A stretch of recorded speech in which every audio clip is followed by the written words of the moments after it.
Hi, ladies and gentlemen, and welcome again, again, and again, and again. I hope it's going to be again for a long time. And I appreciate everybody's support on Facebook here. I just need to spread that out to Spotify and LinkedIn. And I got linked, I do pretty well on LinkedIn, but also YouTube and Rumble. I need to get people there watching the shows. All my shows are actually archived on those internet sites. So you're listening to Dave Emmons, The Strange Reality. And I have shows that have experiencers, I have investigators, I have researchers, scientists, and I have a gentleman tonight that is a researcher, and he works with experiencers. It's called Experiencer Studio Studies Studio. Okay, got two words right together. Okay, uh, his name is Armando Landrian, and he'll tell you a little bit about himself with a bio that we'll go over. He'll go over that bio with you, but I'm going to tell you a little bit about the program that he's in. They provide an environment for experiencers to learn and explore. The MUPAS, MUPAS Anomalous Phase 2 study has been funded and it's going right now. And they are pleased to announce that a private sponsor has generously offered to fund their programs and their study, enabling us to provide 500 participants with MUPAS devices of their choice. We'll explain those devices during the show. This funding allows us to gather scientific information from participants like yourself to advance our understanding of the unexplained phenomena responsible for your experiences. Our sponsor, who is a private individual, is deeply committed to exploring anomalies and contributing meaningful data to the scientific community for further analysis and experimental endeavors. As a participant, you can choose between the MUPAS Mini or the MUPAS Biometric Watch as your primary data collective device. Once you select your device, you will complete a brief survey to help us understand your background and configure the MUPAS AI analytics engine to your unique participation. That is for for your own personal investigating your own personal, I guess, experiences. Plus, you'll be turning this over to the program so they can find out what's going on with everybody. Additionally, you will have access to a private journal to document your daily experiences. Your journal entries, combined with environmental signals captured by your MUPAS device, will be processed by the MUPAS analytics engine and combined with the other participants in the study. The MUPAS analytics engine will also send you personalized notifications and trend analysis of your data, providing a better understanding of your unique situation. Your data will be first be filtered to remove any identifying information before being combined with data from other participants. That's important, keeping personal IDs personal. In other words, your personal information is fully secure and will never be shared with the individual or organization. You are asked to make small monthly contributions to support data storage and AI analysis and analysis of your collected data. Your contributions will also be used to fund the establishment of data gathering equipment at hotspots worldwide where a high frequency of anomalies is known to occur. We got a map that might show that, right, Armando? Please, What was that? yeah, please visit our sign up site Mhm. and we'll talk about the sign up site and be a participant in the phase. Current upcoming events, the Ranch podcast interview is coming up. So that's the long of it. Let's get the short of it and let's get to know Armando Landrian. Armando, tell us a little bit about yourself and how you got involved in this program. Well, I've been involved in um, with our chapter here in Connecticut's MUFON, Connecticut, for quite a few years now, and I had an opportunity there to meet some abductees that did come to our meetings. Um, the UFO subject has always been something that I have been interested in for the simple reason that I think it's the biggest mystery for mankind. We all want to find answers as to what they are, where they come from, and what do they want. Um, so the more that I got involved with it, the more I became more curious about what was going on. Um, I came across the MUPAs through a YouTube video with Carl the Crusher that was interviewing Dr. Segala. Dr. Segala he was one of the scientists that participated in the Secret of the Skinwalker Ranch season 1, and he's the one that developed these MUPAS. Now, MUPAS stands for Modular Unidentified Phenomenon Alert System, and it's quite a system. It has quite a few sensors in it to capture what's going on in the environment. So his approach to this phenomenon is by monitoring the environment. When a UAP is present, things in the environment change. The barometric pressure will change, temperature could change. You have magnetic field. It affects the Wi-Fi. It affects GPS, and so forth. So by monitoring these things, they're able to allow the artificial intelligence system that they have get a baseline. So once you get the equipment set up and you run it, after a few days, pretty much they know well, the system knows what is normal for your area. So any changes and readings, it is something that is noticeable. Now the people that have been participating, some of them have been abductees, and they report that there's a way where you can send a report. So let's just say that you wake up at 3 o'clock in the morning and you feel out of place, you don't feel right, maybe you have some bruises. So you write that report, 3 a.m., this is what happened. They will go then to the graphs from the equipment, and they had actually have been able to see spikes in those graphs at that particular time.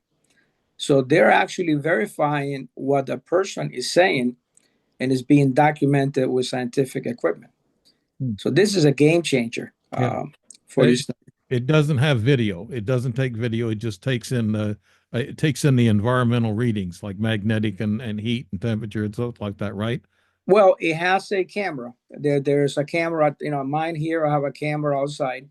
It's pointed on the south side Okay. of the sky. So let's just say the UAP did come from that direction. The camera should be able to pick it up. Okay. Now the device, you said it's a watch. It's kind of like a watch or whatever. Well, there's two type of devices there's three actually. They have the MUPAS Mini, which is a device that I have here that you set up at your house or your office, wherever you want to put it, uh, and that you can hook up a microwave sensor to it. You can hook up a radiation meter to it, camera, um, and then there's a MUPAS watch. The MUPAS watch is something you wear, so it will have some of your vital signs, that are recorded as well. But very sensitive equipment. They have been able to put a lot of sensors into a very small package, Yeah. which is amazing. Sounds Uh, like, yeah.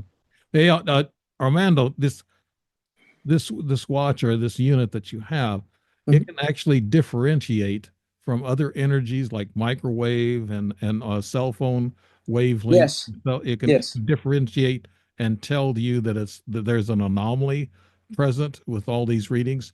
And yeah, you got about five different readings on there. You got magnetic, you got temperature, you got motion, I guess. What other readings? yes. The the MUPAS has a radiation meter. Of course, it's date and time that is recorded. It monitors microwave, Wi-Fi, environmental. It has GPS, um, and it has what is called IMU. That stands for inertial. I got it right here. Inertial measurement unit. And this device uses a accelerometer, gyroscopes, electronics to measure and reports the body's motion. The IMUS is known. It can measure body's pitch, roll, and yaws, velocity, altitude, changes in gravitational forces, um, key components are the inertial navigation system used in aircrafts, missiles, satellites, unmanned aerial vehicles. So it's a very sensitive sensor. Now let's get back to your original bio. Now, are you a scientist? Have you got a background in any disciplines that led you to this, or did you have an ET experience that led you to this? I've actually have had several sightings near my home. Um, Most of them have been within 2 to 4 miles Okay. from my house, and that these were things that um, I wasn't doing sky watches at the time. I just happened to look up, and there they were. And this included triangles. Two looked like submarines. One white, one tan. Rectangle. The classical red orbs. Hmm. Had a few of those. Um, so Did you have your MUPAS equipment working at that time? no, I did not. Okay. I did not. The Bupas equipment, I got it within the past month or so, about a Okay. month and a half. I had it up and running. Now, The other type of equipment that I have running here is called MADAR, and that's another system that I use here. okay. Yeah, I was thinking that when you have these UFO experiences, did you personally notice any difference in magnetic field or temperature field or frequencies when you saw these? And how far away were these UFOs when you saw them, Armando? The closest one, I would say, I was within 100 yards, and Mm, it was a red orb at the treetop level. okay. Um, and the furthest one, I would say, it was probably several miles away.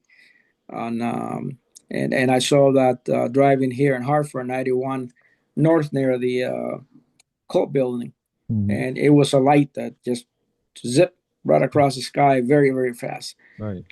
But that's what brought you to the interest of this, and also you hooked up. I guess you got how many specialists do you have in this MUPAS group, or is you and how many other people are involved, Armando?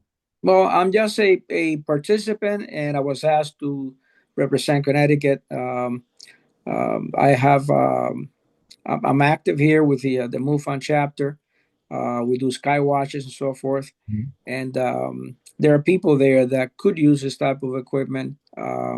So basically, when we have a meeting, a chapter meeting, I'll do a short presentation on both MADAR and the MUPAS. I just want to let people know what's available for them, uh, should they choose to pursue it and try to document their sightings or experiences scientifically.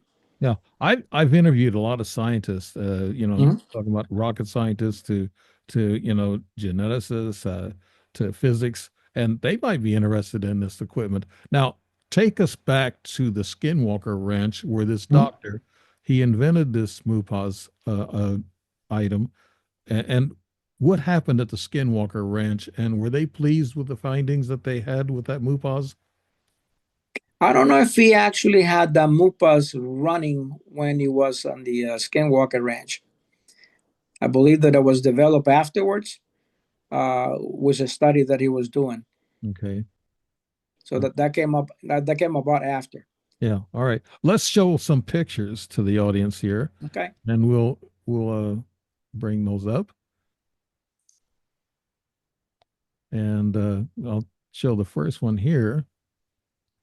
This is GMC map. Now, what is this about, Armando? Those are That's actually a street that I live on. The GMC map is actually a the company that makes the radiation meters. Mm-hmm. They have what is called the GMC World Radiation Map, and there's quite a few people that are participating in this event. There's a lot of um, people with this type of meters sending the information there, sharing their information. The three that you see there, I have one for each one of my MEDARs, so MEDAR 106 and MEDAR 300. Both have a radiation meter, and those are the two that you see there. The third one is actually the 500 plus model that is also here at my house, and that's sending information to the World Radiation Map. Okay, Uh, what does GMC mean? that's the company that makes it. Okay, okay, is that the same? Is that a car maker? No, no, no. It's the Oh, GQ GMC okay, all right. radiation meters. Okay, and yeah, that's a location thing. Let's move to the next.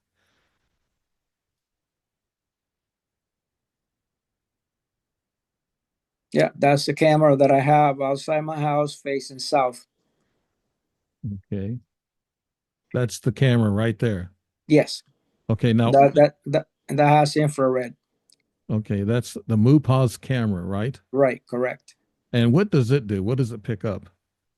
It monitors the sky. It records it 24/7. Um, so if anything should happen, or if I get an alert, this system also lets you know that something happened. It would alert you, and then you can look at the data. You can Yeah. view the what Right. the camera is seeing. It's Yeah. recorded. And I guess you would put this near your bedroom since that's the main attraction of these ETs that come to your house, right? Well, this is right next to my bedroom. Yeah. I live in a small house, small ranch house, and so it's right next to it. Okay. So this comes with a package if the volunteers want to, I guess, fund themselves into this MUPAS program. That's part of Uh, the package. no, no. Actually the items that I have I purchased myself. Okay. The On the phase two program, um, what you will get is the MUPAS Mini or the watch. You can Okay. choose one or the other. Okay. All right. This will be additional things that you can probably purchase. Um, yeah, Okay. Now this here is a Geiger counter, and this is part, I guess, of what it measures.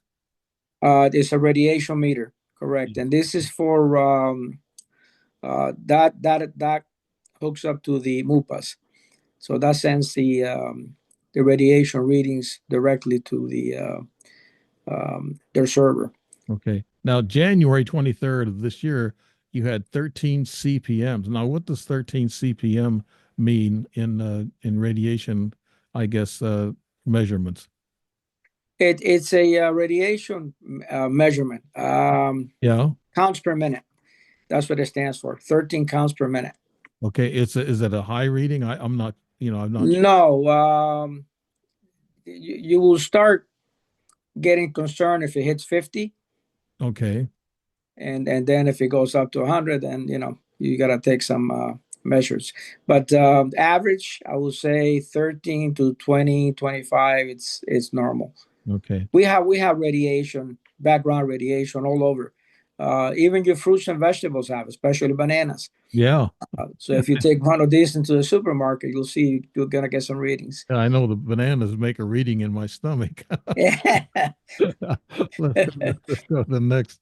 Uh, okay. This here is a MUPAS screen. And what is this telling us here? It says sensors, microwave camera. It's giving us all the readings, right? Yes, that is the MUPAS Mini, and on the side of it, I hooked up a USB hub. I use Velcro to secure it. Yeah, so it will not so be more manageable for cable management purposes. But yeah, that gives you a reading when you first start up the MUPAS Mini. You will get a reading of all the instruments that are actually running.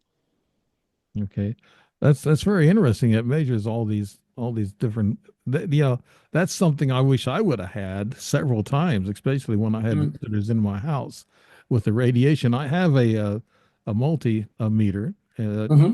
You know, I got several meters that I use, but I get some radiation readings. I also get some magnetic energy. That's where Yeah. I get mostly when things happen in my house, the magnetic energy. So a tri-field meter picks that up pretty well, and Yes. people know what a tri-field meter is. So Yeah. let's go to the next one. Yeah. I actually have two of those tri-field meters that we use for our sky watches. Now, this is a UFO, right? Armando? Yeah, I believe that that's what that is. Yeah. I send you two sets of pictures. Oh yeah, I got more. I got more pictures coming up. Yeah, yeah. This is just the small one, I think. We'll move it up here. Okay. Out here. Okay. Yeah, that one That one. Yeah. that one was taken in West Hartford. Um and this I was with one of my friends, and we just happened to look up at the sky, and we noticed something very shiny. It's a clear, beautiful, a sunny day with blue sky, and this object was, just standing out where it was. So we started looking at it and looking at it, and well, we decided to take some pictures. After we were watching it for a little bit, if you notice on the left hand side there, it looks like there's something sticking down. Yeah. You see it, okay? And there was also one up on top, but you can't see it very good on this picture. Mhm. Well, out of those tubes there was a whole bunch of small white dots that came out of them. Right. Yeah. And my friend was able to record it. Unfortunately, when he traded his phone in for a new one, that picture, the video got deleted somehow. Yeah. Well, now we're getting in the last, I guess, 4 or 5 months, they've been getting a lot of pictures like this of orbs and Mhm. plasmoids in New York, New Jersey, and across the states. We've gotten a lot of pictures, so many pictures that people are actually getting used to it. And I think that's what the ETs want us to do. They want us to get used to us. I mean, they want us to be used to them because they're waving at us from a distance. My analogy of that is when you have a new neighbor that moves into your neighborhood and you see them across the street, you wave at them.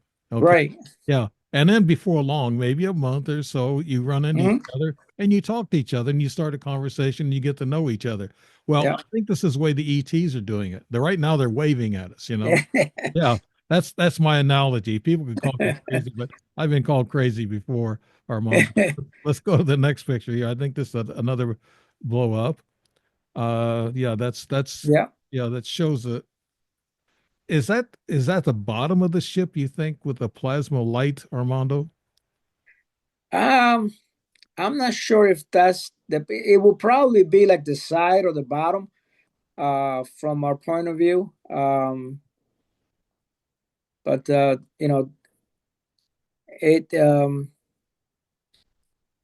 it it was very unusual.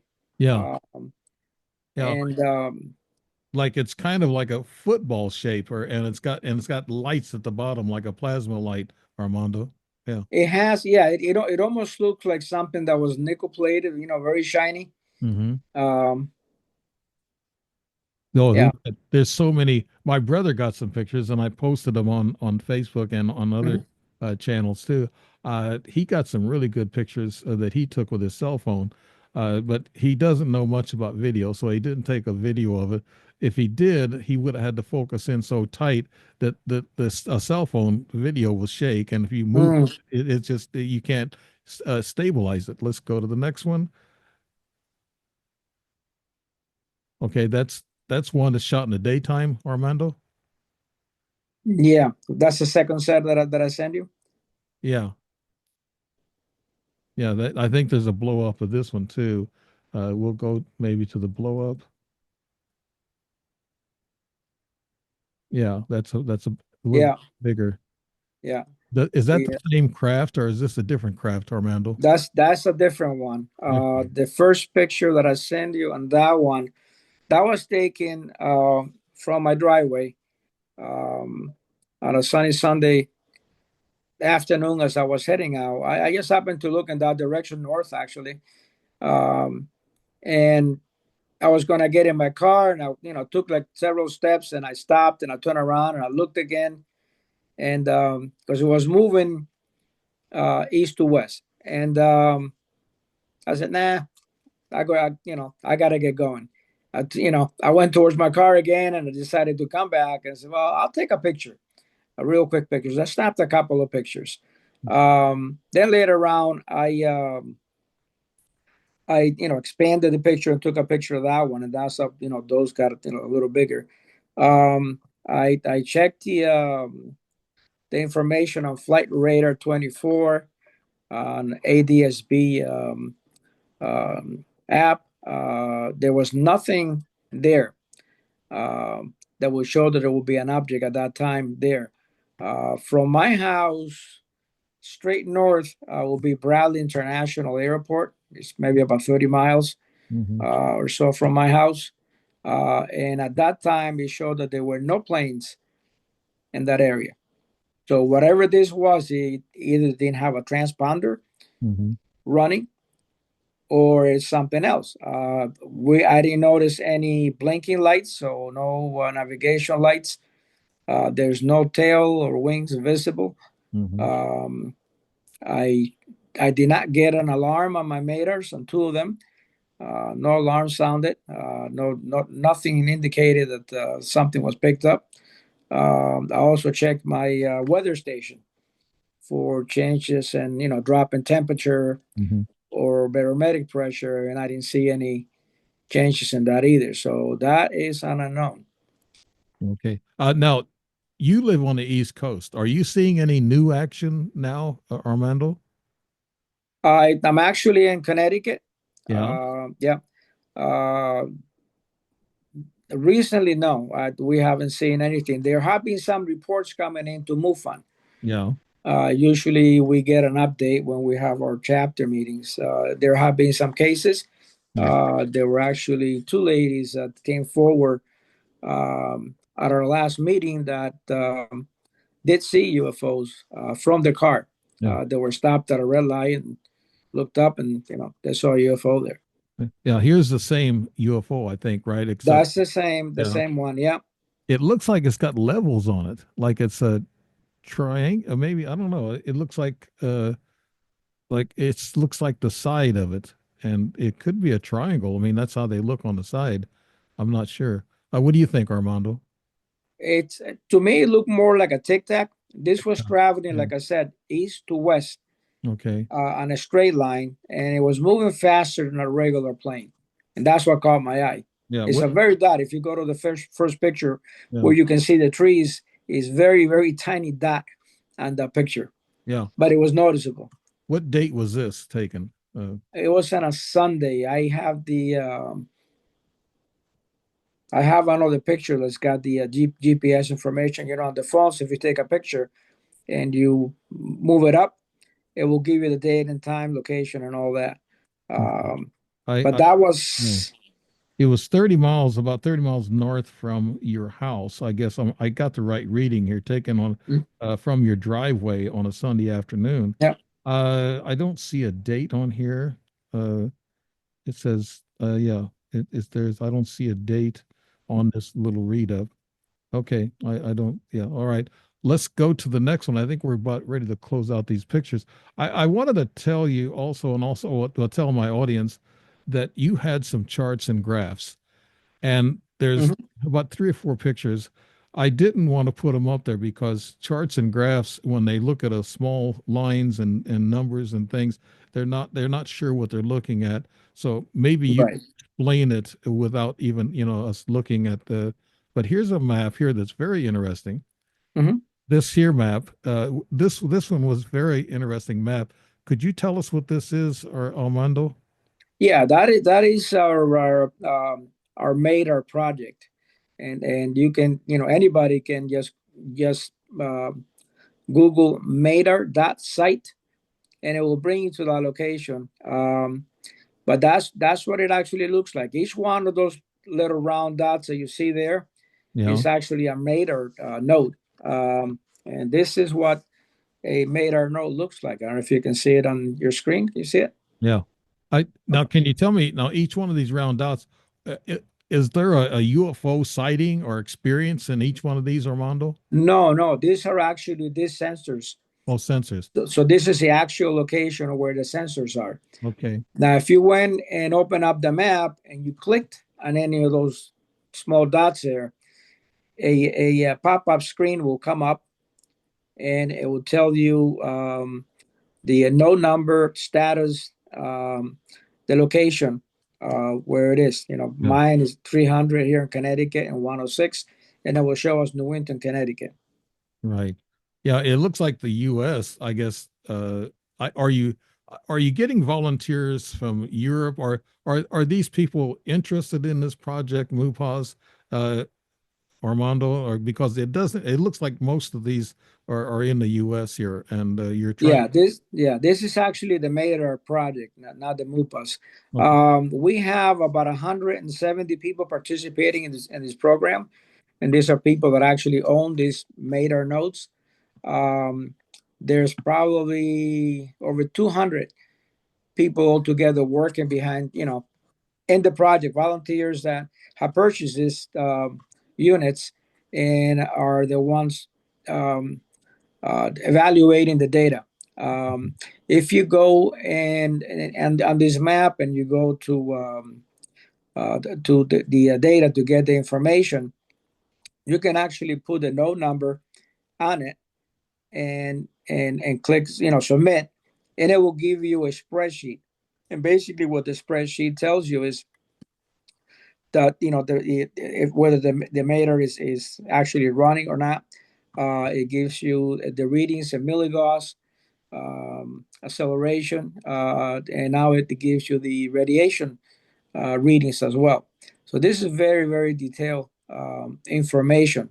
Node 106 actually was has captured 4 different events here in Connecticut where we have had UFO sightings, Mhm. including the one that I sent you, the small object that was basically right in front of my house, not far from my house.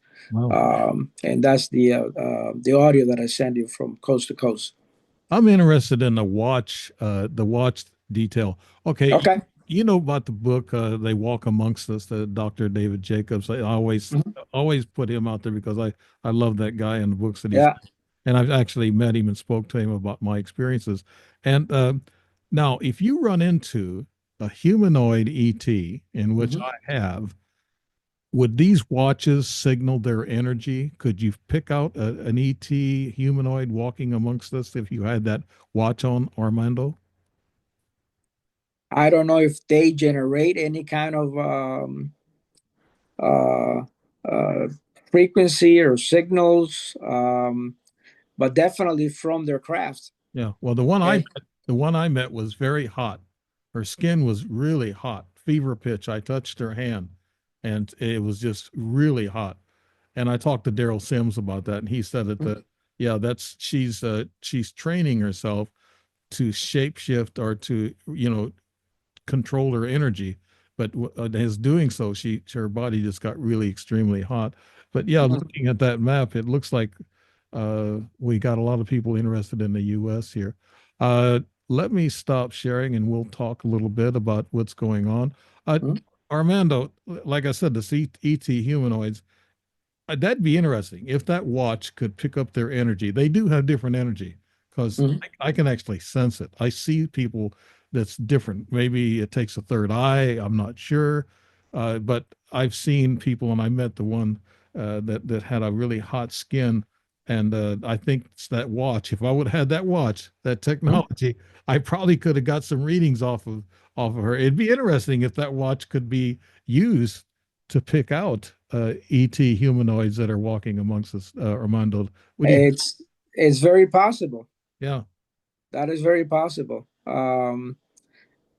For a personal encounter like that, I would recommend to talk to Dr. Sagala, and he can probably fill you in on whether the watch can actually uh, sense or detect um, the entity. It will definitely pick up in your side uh, of the coin. I'm sure your blood pressure went up, your your Yeah. temperature went up, your Well, uh, actually, Armando, when they dumb you down, you mm, don't feel anything. You can't move. You can't talk. All you okay. can do is just roll your eyes and look.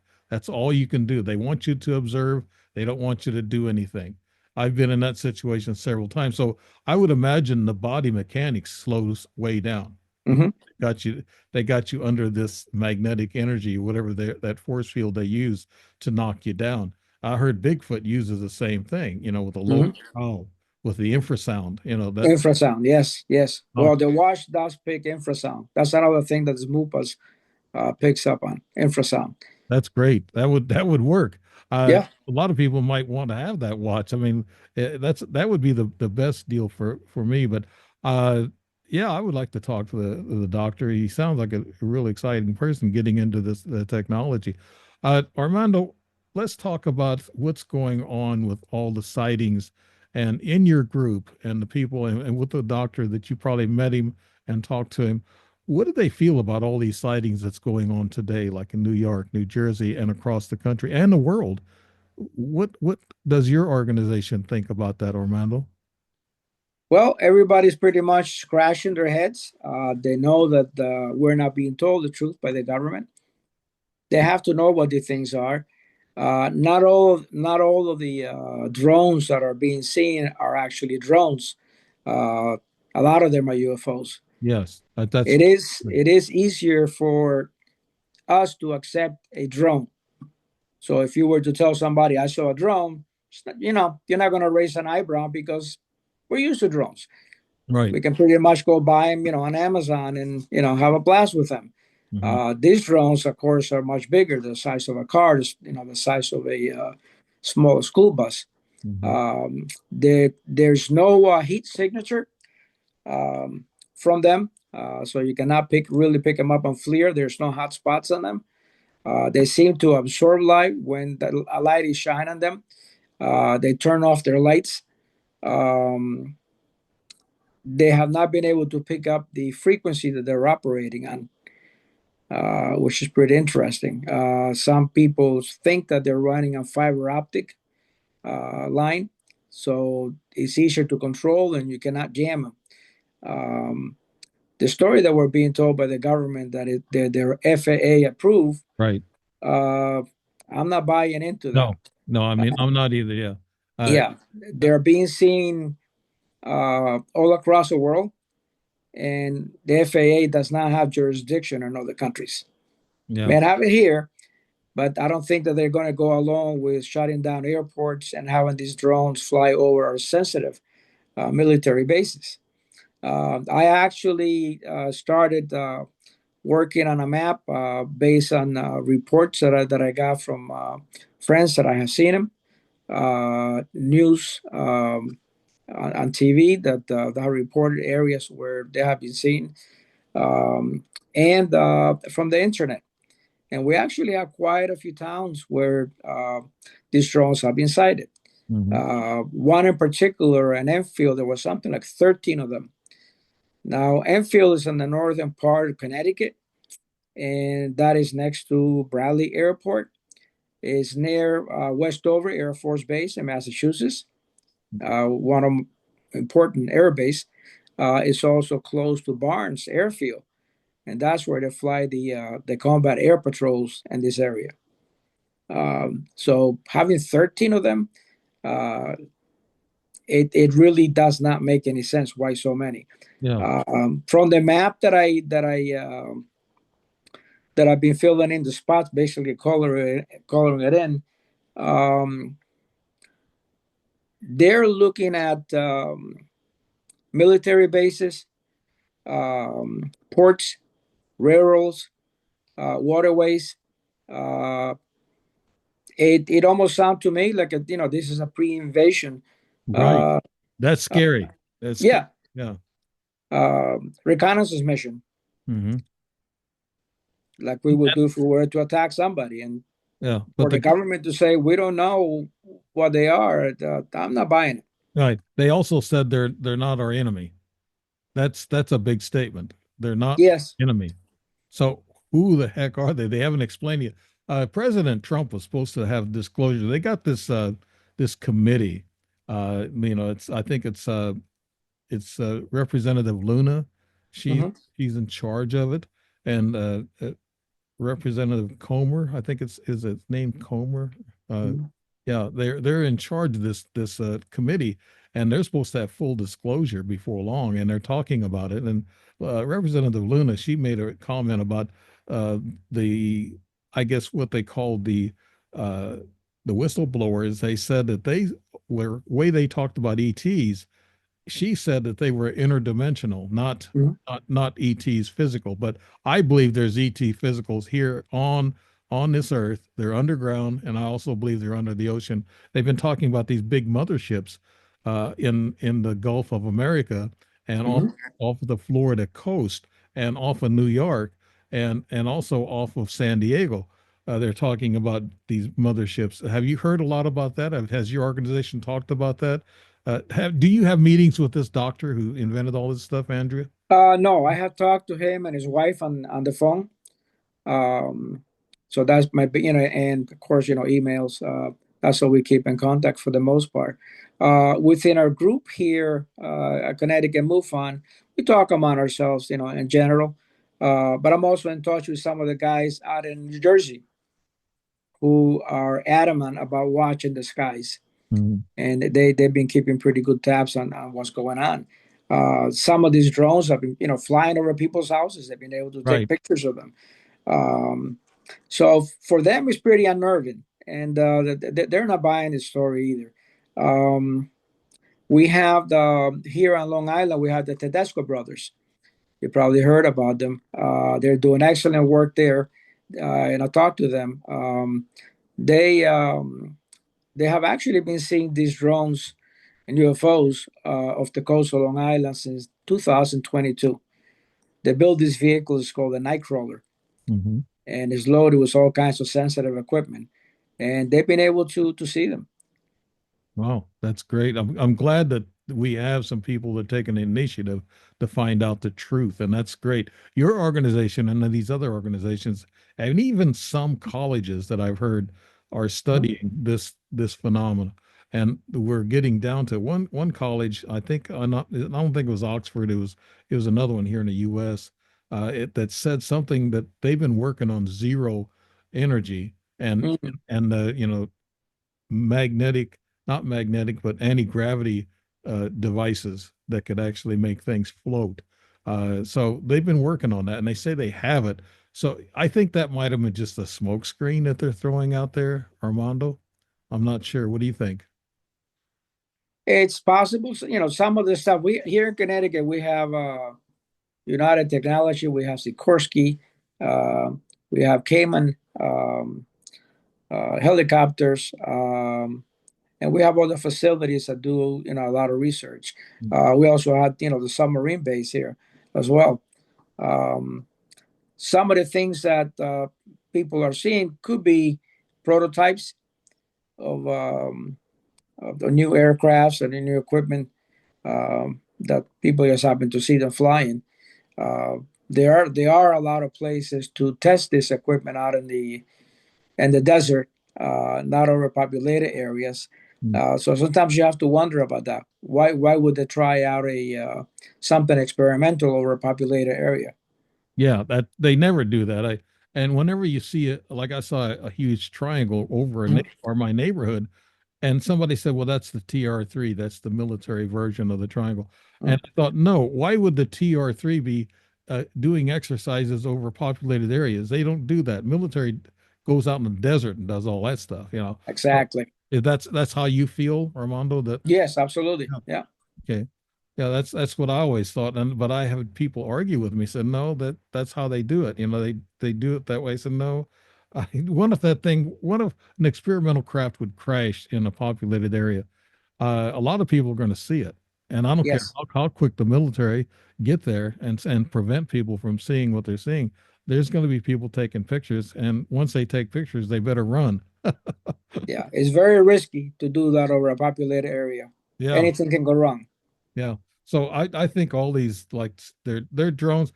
I think maybe some of them might be our drones. I know there are aircraft or helicopters that went up and looked at these the Mhm. anomalies up there in New York and New Jersey mostly, but Arizona had some, and also California and Texas. So it's around the world. Uh, these devices that you have, I'm glad that we're getting to some scientific data of these intrusions that happen because we have no other evidence except for the eyewitness. And that's the problem, isn't it, Armando? that is a problem, and that's one of the reasons why I went out and purchased this equipment. I want to be able to document Mm. these sightings, scientifically, have the proof, the readings from the radiation, the magnetic fields, seeing all of that. And I think with this equipment, and I have more on the way, um, the, sooner or later we're going to get these things documented. Right. Well, I saw some charts that I alluded to a while ago. You had some long charts and figures. Now, these are data points that you're feeding into a computer, Armando, and this is what you use to analyze what's going on. Yeah, the chart that you're referring to, that is actually the data from the MADAR. That information gets sent directly to MADAR headquarters out in Indiana. And if there's an alarm, you will get immediately, you will get a text message letting you know that something was detected. Mhm. Um, and it's documented. If you go to the chart, you will see that the numbers will turn red and it will show alert start. And you will see an increase in magnetic field. And you would also see a deviation on the compass reading. There's an electronic compass in these devices. And we usually look for a variation of more than 3 degrees. Yeah. Sometimes uh, we can detect things when the variation is more than 3 degrees on the compass, but it doesn't set up an alarm. Mm. That has happened too. Now, Yeah. in these abduction experiences, and we talked about it earlier, Mhm. that when these entities come into a house for an abduction, this devices that you have that you're working with that will pick these entities up. Do they give off a magnetic energy or radiation energy, Armando? Well, the crafts do. Um, Crafts do. yeah, and also there is a the changes in the environment. There is a disturbance in the environment when these crafts enter. Okay. So all that data it is collected. If the person happens to be wearing a MUPAS watch, um, that is a little bit more personal because you're gonna be getting the reaction from that person, um, and it's also gonna detect the ambient readings. Right. Does it detect heartbeat and blood pressure also from the person involved in it, Armando? I believe that's what some of those sensors. Yeah, Wow, that would be good because I know when people first see an ET or a UFO, it's exhilarating. I know I've seen it, every time I see one, even though I've seen several, every time I see one, it's like a spiritual experience that you just get exhilarated. It's kind of like a shock and awe experience, actually, especially when they're really close to you and they're right over you. mm. It's scary, but it's so but I imagine your blood pressure goes up, your heart rate goes up, and so if these watches can pick up biometrics on you, that would be a good thing too. Now you've had yours what, a month now or 2 months, your equipment, Armando? The MUPAS Mini. Yes, Yeah. Okay. Have you picked up anything exciting? I have not gotten any alarms, so nothing really exciting to talk about. I do monitor. I have, like I said, I got it. My computer here has 3 screens, Mm-hmm. and I watch it live so I can see the graphs. Um, so I monitor the radiation. I monitor the infrasound, um, the gyro. Um, so you see the graphs? If there's any spikes that go up, something is up. Mm.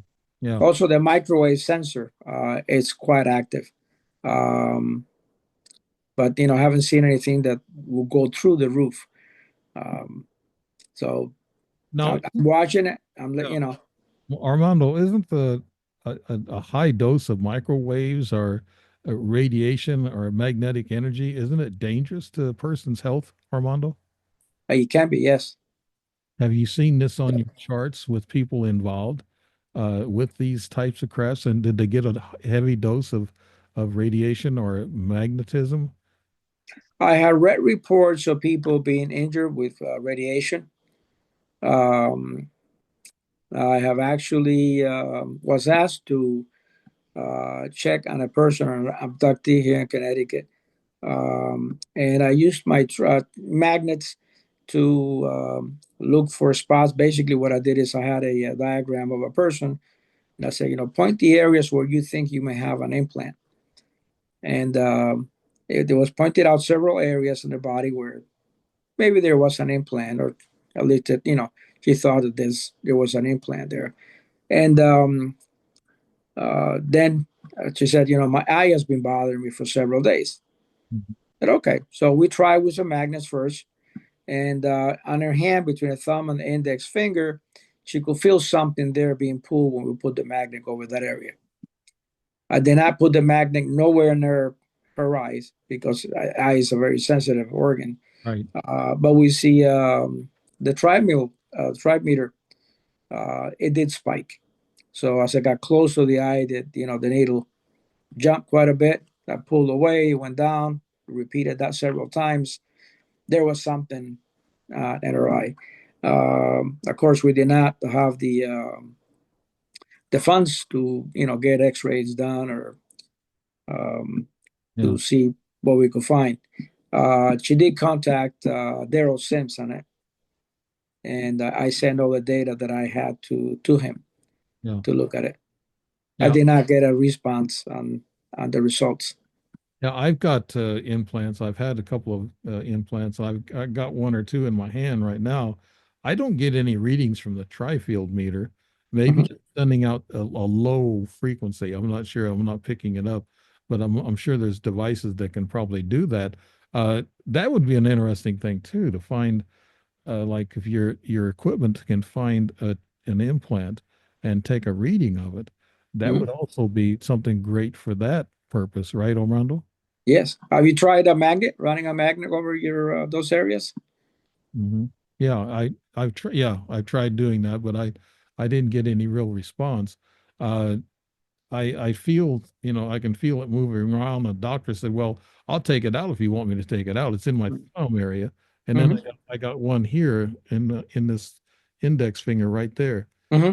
little lump, and I know there's two of them here. So I don't know, if a civilian doctor takes it out, they won't let you see it probably. They'll throw it away because it's a biohazard. And that's the problem with going to any doctor. You got to go to a doctor who specializes, like this one doctor who did surgeries on people with implants, and he passed away a couple of years ago. I can't think of his name. I forget. Dr. Lear, Yeah, that's it. Dr. Roger Lear. Yes. Yeah, yeah, Roger Lear. I get his name mixed up with the pilot, Mhm. Lear. But yeah, Dr. Roger Lear, great guy, and he did this research on his own dime, and Hmm. found a lot of things. And he actually he was a pioneer in getting this implant thing going. Daryl Sims takes a big collection of implants and things of that nature. But yeah, this equipment, I guess it would put people at ease if they had it. Because you said it alarms. Is that right, Armando? Yes. Yeah. What's the alarm? Kind of like a beeping sound, or On the MADAR units, this is one of the um, earlier alarms, and this thing is loud. yeah, he'll, he'll wake you right up. Um, we have upgraded these alarms. I love this one, and I use it. I have two of these. And the one behind me, I have the speaker alarm, which is also loud, but not as loud as this. And this is the setup basically that I take when I go out to do sky watches. right. We will set this up. I got a question. We've Mhm. had, like, when you get close to a UFO, and if you take pictures with your batteries, they can run your batteries down. The UFO or the ETs can just, you don't have any more battery power. They take Mhm. it away. What happens with your equipment, your Mopar and your MUPAS? What happens with that equipment if an ET sees it? They know everything that's electronic. Once they Mhm. get near your house, they'll see all the electronics and they'll know where they're at, and they can kill them. Can they kill Mhm. your equipment? Do you think, Armando? If they wanted to, I would imagine they could. That has not been. the case with the sighting that I had. I told you that object that was about 5 feet in diameter that set off the MADAR alarm. Uh, that didn't happen. The alarm went off. I got a text message. I went outside and I was able to spot it with my binoculars. I know my trail camera, its motion detector. Hmm. I know they've killed it a few times. Back in even in Alaska, I had some energy that they was taking pictures of, and all of a sudden it was dead, and the batteries were drained. And they did it several quite a few times with my camera. But I was just wondering if that would affect your equipment. We're coming in close to this R that I talked about, Yeah. Armand. Would you tell people about how they can get a hold of your organization and how they can volunteer? Yes, they can go to info at experiencer-studies.com, and that will bring you to the MUPA's page that has all that information about the programs that they have, the research that they have done. It's a lot of information there. This is was just for the MUPAs, and the one for Mater is just mater.site, and also that has link for information, the history of or Mater. Actually, that one goes back 50 years. Fran Rich is the one that designed this, and he started with this 50 years ago was the idea, but he wasn't able to get it to the point that it is now until now because of the changes in electronics. Things got smaller, and these units now they're running about 240, and anybody can that wants to participate can join the study. I would recommend that you set up a separate email address when you join, and the reason is because there is a lot of exchange of information from all the participants. So you will get a lot of emails. So just so they won't get lost in the shuffle with your personal email, you will have a separate email to do it. What is important, I think, for anybody that wants to do any type of research, sky watches are great, but you're only out there for a few hours and you come back home. With this type of equipment, whether it's MADAR or the MUPAS, this is on 24/7. You can be sleeping, you can be working, you could be anywhere. This equipment is running 24/7, constantly monitoring for changes in the environment, the magnetic field, compass reading. In the case of the MUPAS, microwave, Wi-Fi, all of that.